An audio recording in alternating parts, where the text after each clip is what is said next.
हमारी माँओं को क्या पता था कि इनके बच्चे किसी चौराहे पे लाश बनकर खड़े रहेंगे। हमारी माँओं को क्या पता था कि इनके बच्चे किसी चौराहे पे लाश बनकर खड़े रहेंगे।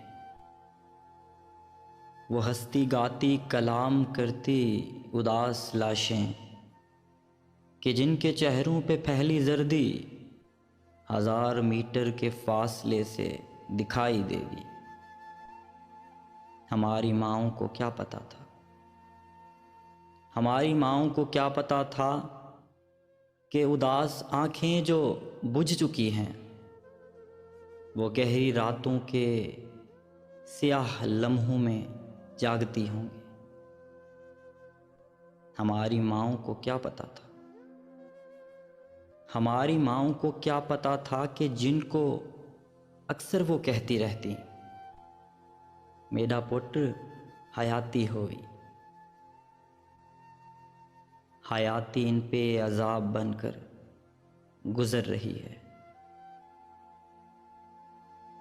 हर एक ख्वाहिश हमारी आंखों के सामने मर रही है।